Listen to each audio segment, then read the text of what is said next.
people living in their cars due to the high cost of living. It's happening all over the place. I've got a really cool comment here, and it's from Jennifer Bowen. And she starts off, "Don't judge me." Oh, hey, Jennifer, believe me, I would not judge you. I hate being judged, you know. No, nobody's going to judge you. But here's her dilemma. "My circumstance is this. I rent county subsidized. Sorry about that. This is going to be unedited, okay? Because I'm getting out of town tomorrow and I don't have time to edit this. And it's late in the afternoon, which I usually don't do videos late in the afternoon. It's been a busy day. And you really liked yesterday's video. Yeah. You love them opinion pieces, don't you? I get that. I get it. Let me start over. I rent county subsidized apartments. Rent is 30% of my income and includes everything, including Wi-Fi. That's cool. I have a car and insurance totaling about $600 a month. Wow, you're making big car payments, aren't you? Because really insurance, well, I know insurance has been up, but even at $150 a month, wow. So that car, your car, you didn't say what kind of car you have. And then she says, I own a smaller camping trailer, a 13-foot, less the hitch. So you need a hitch. I get $1,000 a month. So I'm really wanting to get out, of course. Does anyone think I can do this? Well, we're all going to help you here, Jennifer, but I will mention some things, right? So on the other side, watch it all the way to the end. Please subscribe. Give me a thumbs up, okay? This is going to be another, well, it'll be interesting. It'll be fun, okay? So let's go to the other side. Let's get going, okay?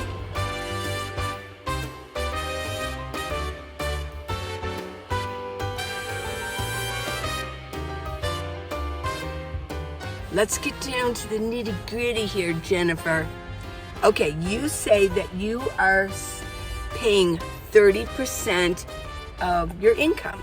Now, you get $1,000, so that's roughly $333.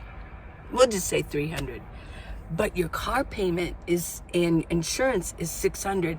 Well, you only got $100 left. How do you do that? Do you get, you might be getting supplemental food, something like that. You would almost have to, because $100 is all you're going to have left.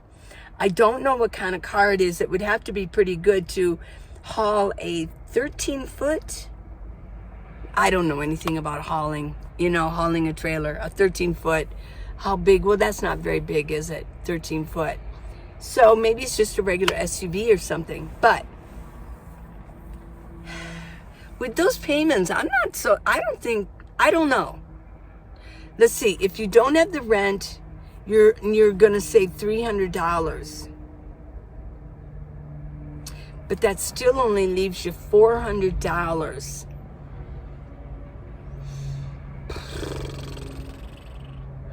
I'm thinking,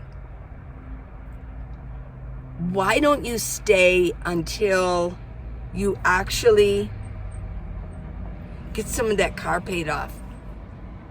I can't, that's a lot of money to be paying for a car. You're paying more for your car than you are for your house. So what do you people think? What do you think? I don't know. I don't know.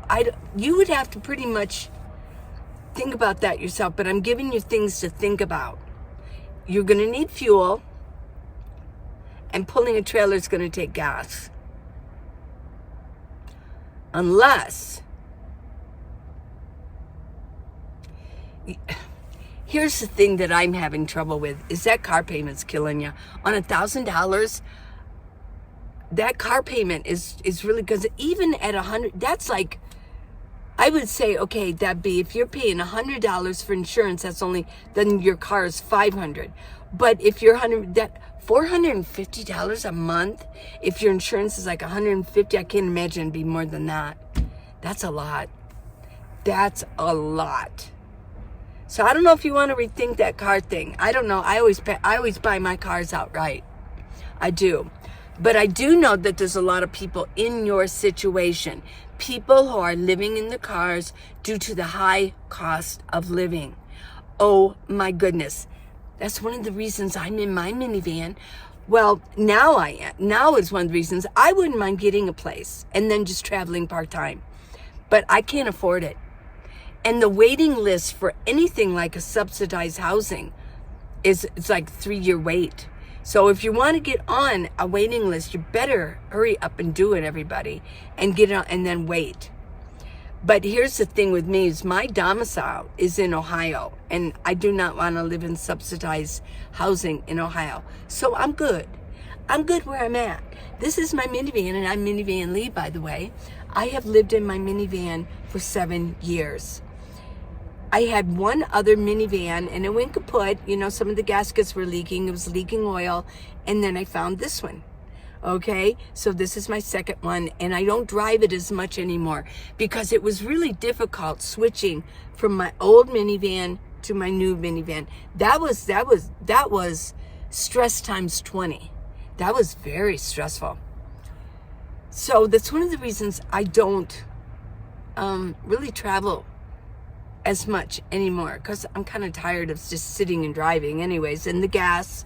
But a lot of it has to do with the high cost of maintaining and fixing, and the mechanic cost, labor cost of mechanics and parts is so high now. Everything has gone sky high. So there are a lot of nomads like me, a lot of van dwellers who do it just like me. They find a place and they hunker in.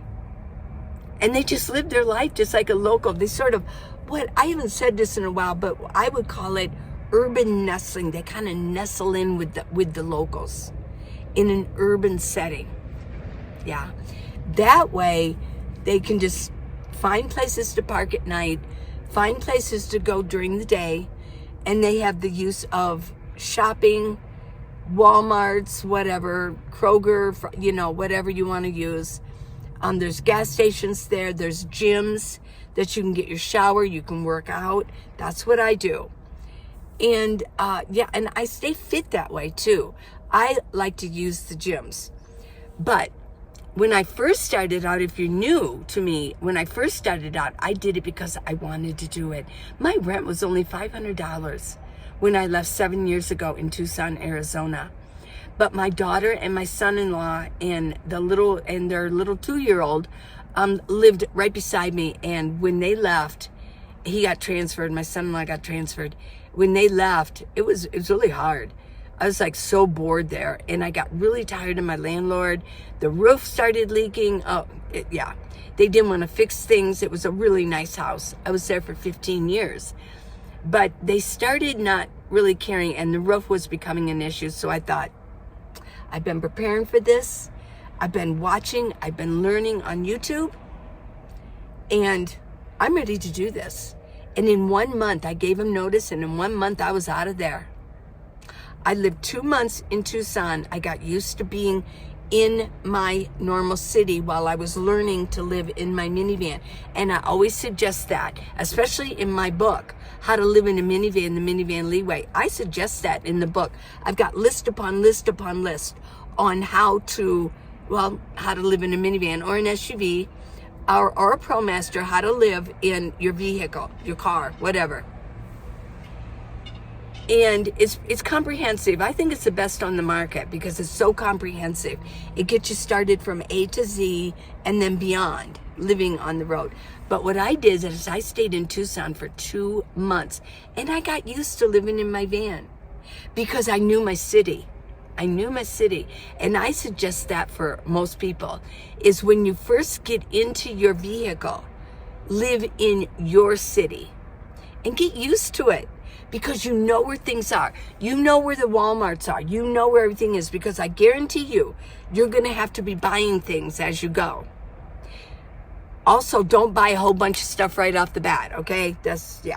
And don't stuff so much in your van. Those are like big issues. Don't just throw everything in there, okay? I guarantee you, you're just going to be throwing things away and getting rid of it. You might as well give it to Goodwill or give it to your family rather than on the road you're just throwing it out because you don't know what else to do with it. You're not going to need that much, I promise. You're not going to need that many clothes. You don't need a billion purses, a billion pairs of shoes, or anything like that. Okay, and you want to learn how, and then you know where all the Walmarts are or your grocery stores or anything like that. You know where they are. And you can go pick up something very easy if you need it, okay? And you probably have family where you live. In most cases. So if you need like to order something from Amazon, you could have, especially if it's big, you can have it delivered to your children's house or whatever. If you're young, your parents' house, right? So I suggest, just hang with your city for a while. I did it for 2 months, and that was so beneficial to me to learn how to do this.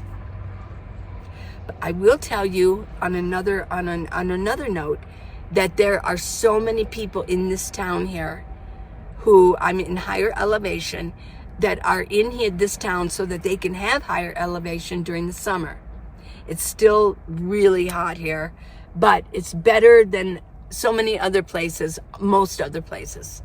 It's better. Unless you want to go to Colorado and you want to go into the mountains, you want to go up 10,000 elevation, if you can handle that, yeah. But there are so many people, and they've got cars, they've got just trucks, they got pickups, they've got SUVs. A lot of them do have minivans because they've watched other channels, and I think the minivan is the best thing. Get out of here, fly. You don't need to be in here. Yeah. Go, go, go, go, go. Go, go, go, go, go, go. You know what can stop them sometimes without being too, is some alcohol. There we go. I don't want flies in here because it's late in the afternoon and they'll probably just they'll go hide. And then they'll crawl on me in the night. I don't like that. No, no, no. So yeah, there's a lot of people here that are living in their cars. And some of them are pretty darn beat up, but this is the way it is. Senior citizens, so many of us are ending up in our vehicles. Why? Because minimum wage keeps going up, but our Social Security doesn't go up. And because wages keep going up, prices keep going up. Yeah. So I started out because I wanted to do this, but I don't think at this point that I want to spend all my money on rent to keep somebody, to keep somebody else's income going. Because that's usually what renters or rentees, it's usually what they want. They have property for. That's part of their income. It's like extra income for them. Yeah. So no. And the average is $2,500 in the United States. There's going to be lower and there's going to be higher, of course. But for a one bedroom, $2,500 is the average of the entire United States. Oh my goodness. Yeah. I mean, some of these smaller towns you're probably going to find cheaper. But I'll tell you what, I just read an article that there's one big, how they say that there's like 3 corporations that own pretty much everything in the world? Well, one of those corporations is buying up property in United States. They're buying up all the property. Isn't that something? Yeah. Go figure. I know. That's scary, isn't it? It's like a monopoly. And then I heard that Microsoft man, he's buying up all the farmland. Well, on a more positive note, let's see what we got here.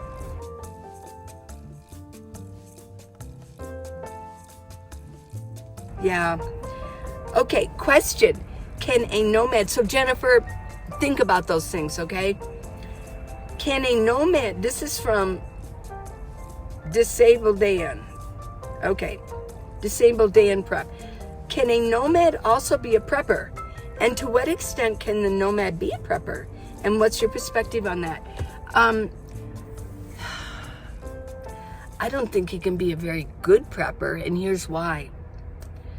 Yes, I've got a storage, and probably when I go back to Tucson, I'll be putting some extra things in there. Sure. But here's the problem. If things go down, how am I going to get into that storage unit? I mean, they have like these gates that you have to punch in a number, and it's going to be really hard. I cannot carry that much unless you want to have a trailer with all your prepping stuff. Yeah. I did a video on that, and my perspective is that no, I can't carry that much food, and I refuse to, and I can't carry that much water because I just don't have the room and the weight of carrying around all that water. Because in reality, if you're good, you can have all the food you want to have, but if you can't find water, you can't eat. You need liquid. You need moisture in your body, liquid, in order to digest food. Now, so many of you say, oh my gosh, but there's a river. Go get the water, have a water filtration system and go get it. Don't you think everybody's going to be doing that? Everybody's going to be down at that river, or they're going to be down at that pond. And the books that I've mentioned this, and the books that I've read on disaster books, like, you know, EMPs, and there's all kinds of them. I've listed them before. What the marauders gather. They gather people together because they could be a force. They become like locusts. They gather more marauders. They gather people. And what they do is, a lot of them in a lot of the books, what they did was they blocked off water usage. In order to use the water, you had to join them. And I'm not saying that's going to be the way it is everywhere. Every area is going to be different, but I bet it's going to happen in certain areas. Now, if I was in Tucson when it happened, there's not a lot of water there. Yeah. So, I mean, even where I'm at here, there is water, but here's the deal. If if there's an EMP, that means all electronics aren't going to work. Your car is never going to work. So you're going to have to go walking quite a ways to go get water. Yeah. Unless you know you can go raid a pool or whatever. I'm just saying that chances are. Oh, I know. I talked to my good friend and we were talking about this just a little bit. And he says, well, you do know that you can dig a hole and put plastic over it, and then it'll evaporate. Yeah, it's like a solar well. Yeah, I've done it before. I really have. I don't know if you know it. You can dig a hole, and you can dig it down. Then if you can I do carry plastic in my, it's a big sheet of plastic, clear plastic, and it's in my bug out bag. And what you do is you put rocks around it so you can keep it down and keep air from going in. But first you put a bucket at the bottom of the hole, okay? Then what you do is you put a little stone, just a little stone, and you put it right in the middle, right above the bucket. So you want the bucket right in the middle. And you put that down. Now that way when water comes up from the hole, it evaporates up from the ground, hits the plastic, runs down because that little stone is holding it down, and then it drips into the bucket. Well, isn't that amazing? Wow. But here's the thing, I did it in my yard. I was a prepper. I wanted to see how that worked, and I dug this really big hole. I got a lot of water out of it, and this was in Arizona. But I'll tell you what, digging that hole, that was hard work. And now if I'm really thirsty, I'm going to dig a hole and I'm going to get some water. Now to get more water, and it's going to drain that land. And if you're in Arizona, a lot of nomads are in Arizona. But if you're in Arizona, that's a lot of work because the ground is kind of caliche. It's sort of most of Arizona is desert, right? You're gonna be exhausted to get. Well, I guess I have to dig another hole. Now, I didn't try a smaller hole. Maybe a smaller hole would work, but maybe you could put a little glass under there. I'll have to actually try that. Yeah, you could dig a smaller hole and maybe just put a glass under there, but it takes a full day. If you are that thirsty that you're digging a hole to make a solar water thing collector, yeah. So it's not always an easy thing. So I think that the answer to your question is going to be, it really depends. Depends on what area you're in.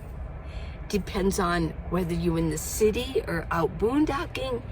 It depends on what kind of a rig you have. If you want to be a prepper and you want to be prepping things, you can get a little bit, I bet. But seriously, I know I can't. I can't be a prepper in my minivan. Yeah. And I can't count on my storage unit to be available if something goes down. So, yeah. Alrighty. Well, here's my thing. I'm getting out of here tomorrow. I'm getting out of here and I'm going back into the forest. I've had it with the city already. Today, I drove around way too much trying to find a spot where I could find some shade.